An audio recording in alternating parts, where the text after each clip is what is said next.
जुगाड़ू बहू का गर्मी में घर घास का कूलर। अरे बहू, शाम होने को आई है और तू है कि अभी तक आंगन में बैठी है। माँ जी, गर्मी में घर के अंदर आने का मन नहीं कर रहा है। जैसे ही घर के अंदर आऊंगी वैसे ही बेचैनी शुरू हो जाएगी। ऐसी हालत में गर्मी बिल्कुल भी बर्दाश्त नहीं होती है।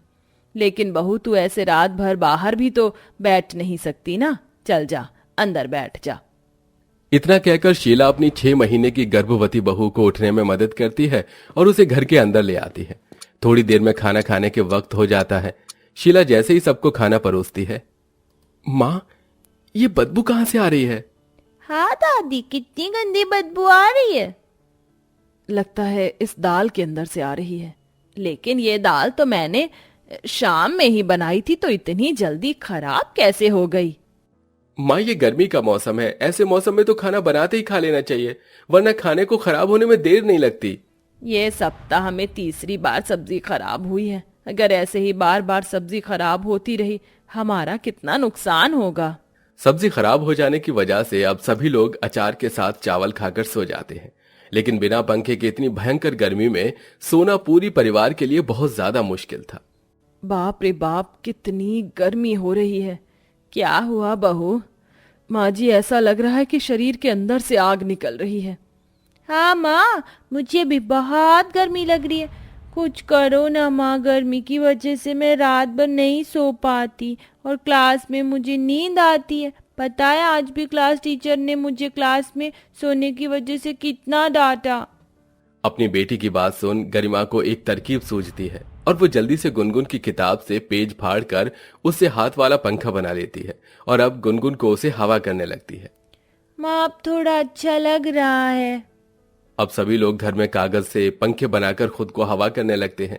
लेकिन पंखा कागज का होने की वजह से बार बार फट जाया करता था, जिसके चलते उन सबको फिर से गर्मी का सामना करना पड़ता था। अब इस बकरी को क्या हुआ? कब से में कर रही है? माँ जी, लगता है हमारी बकरी को भूख लग रही होगी। मैं जाकर उसे पास वाली नदी से हरी हरी घास खिला लेती हूँ और साथ ही साथ नलके से थोड़ा ठंडा पानी भी भर कर ले आऊंगी। इतना कहकर गरीब मटका लेकर अपनी बकरी को लेकर सीधा नदी किनारे जाती है और उसे घास खिलाने लगती है। लगता है तुझे यहाँ की घास काफी पसंद आई, और आएगी भी क्यों नहीं। देख तो कितनी हरी हरी और ठंडी ठंडी घास है। वैसे कितनी अजीब बात है ना, इतनी तेज धूप में जहाँ ये जमीन अंगारे की तरह गर्म हो चुकी है, वहीं ये घास बर्फ की जैसे ठंडी है।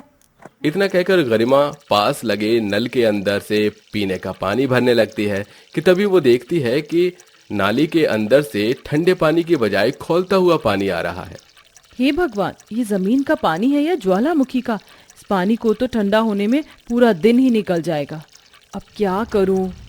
नल के ठंडे पानी की बजाय गर्म पानी आने की वजह से गरिमा परेशान होती है कि तभी उसे अपने पैरों के नीचे ठंडी ठंडी महसूस हो रही घास को देखकर एक तरकीब सूझती है और वो उस घास को तोड़कर नल के ऊपर लगा देती है। और थोड़ी देर बाद जैसे ही गरिमा पानी भरने के लिए नल को खोलती है तो उसके अंदर से ठंडा ठंडा पानी आने लगता है। अरे ये क्या, इसके अंदर से तो बिल्कुल ठंडा पानी आ रहा है। लगता है इस घास की वजह से हुआ है। गरिमा जी भर के ठंडा पानी पीती है और मटके के पानी को ठंडा रखने के लिए मटके के चारों तरफ घास को लगा देती है, जिससे पूरा दिन उस मटके का पानी ठंडा रहता है। ये लो, इस 10 दिन का चौथा पंखा है जो फट गया। अब लगता है ये कागज का पंखा भी हमारे किसी काम का नहीं। बार बार तो ये फट जाता है, क्या ही हवा देगा ये। गर्मी से परेशान हो रही अपनी सास को देखकर गरिमा को बहुत बुरा लगता है। तभी गरिमा की नजर घास से ढके हुए मटके पर पड़ती है, जिसे देखते ही गरिमा बाहर से एक लकड़ी लेकर आती है और अब गरिमा उस पर कपड़ा बांधकर नदी किनारे से ढेर सारी घास लाती है और उस पर लगा देती है, जिससे अब गरिमा जैसे ही उससे हवा करती है तो बिल्कुल ठंडी ठंडी हवा उसके अंदर से आने लगती है। अरे बहू, इसके अंदर से तो बिल्कुल ठंडी हवा आ रही है, मानो जैसे कूलर चल रहा हो। घास ठंडी होती है ना, इसलिए अब जब भी आपको गर्मी लगे तो आप इस घास के पंखे से हवा कर लीजिएगा। गर्भवती बहू के जुगाड़ को देख शीला बहुत ज्यादा खुश होती है और अब जब भी घर में किसी को गर्मी लगती तो वो घास के पंखे से हवा कर लेता। लेकिन जहां इन लोगों को गर्मी से थोड़ा बहुत छुटकारा मिलता है तो वहीं गर्मी की वजह से खाना खराब होने लगता है। आज फिर सब्जी खराब हो गई। लगता है आज भी हम लोगों को भूखा ही सोना पड़ेगा। फ्रिज में खाना रखने से फ्रिज की ठंडक की वजह से खाना खराब नहीं होता। इसका मतलब अगर हम इन खाने को किसी ठंडी जगह में रखेंगे तो ये भी खराब नहीं होगा। हम एक काम करते हैं, हम घास को गीली कर उससे खाने के बर्तनों को ढक देते हैं। क्या पता घास की ठंडक की वजह से खाना खराब ना हो। गरिमा सभी खाने के बर्तनों को घास से ढक देती है और उसके ऊपर पानी के छींटे मार देती है, जिससे अब ठंडक की वजह से कभी भी सब्जी खराब नहीं होती। लेकिन दिन पर दिन बढ़ रही गर्मी और गर्भवती होने की वजह से अब गरिमा की तबीयत धीरे धीरे खराब होने लगी थी। माँ जी, मेरे हाथ पैरों में छाले हो गए हैं, पूरा बदन किसी आग की भट्टी की तरह जल रहा है। मैं क्या करूं बहू, मुझे कुछ समझ नहीं आ रहा।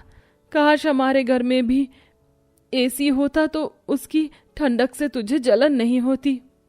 ठंडक का नाम सुन गरिमा कुछ सोचने लगती है और अपनी सास से कहती है, माँ जी आप नदी किनारे से कुछ घास ले आइए। लेकिन बहू तू घास का करेगी क्या? माँ जी आप लेकर तो आइए।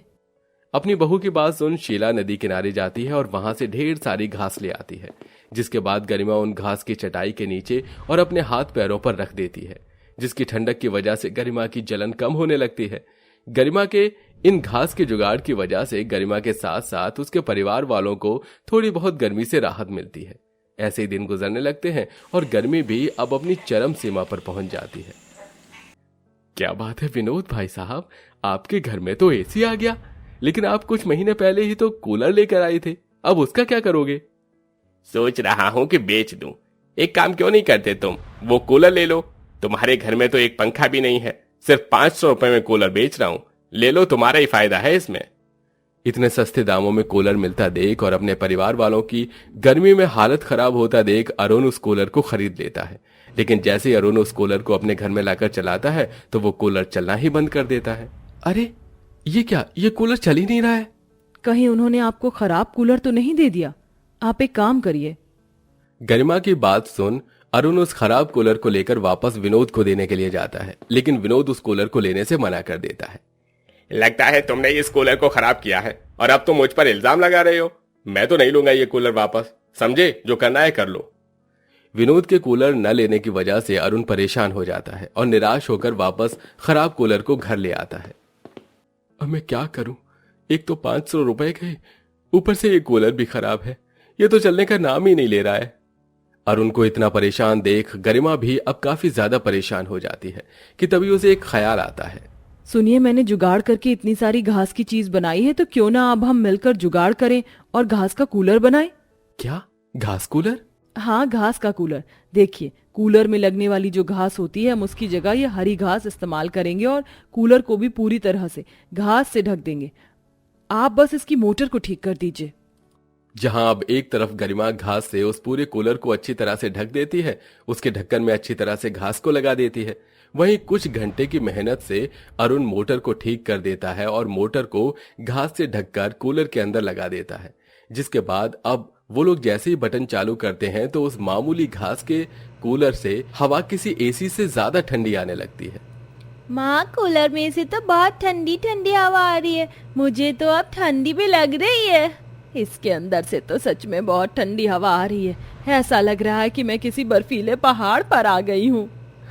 ये सब कुछ सिर्फ गरिमा की वजह से ही हो पाया है। अगर गरिमा न होती तो हमें कभी भी इस भयंकर गर्मी से छुटकारा नहीं मिलता। उस घास के कूलर की वजह से अब घर में किसी को भी गर्मी नहीं लगती और हमेशा घर के अंदर ठंडक बनी रहती है।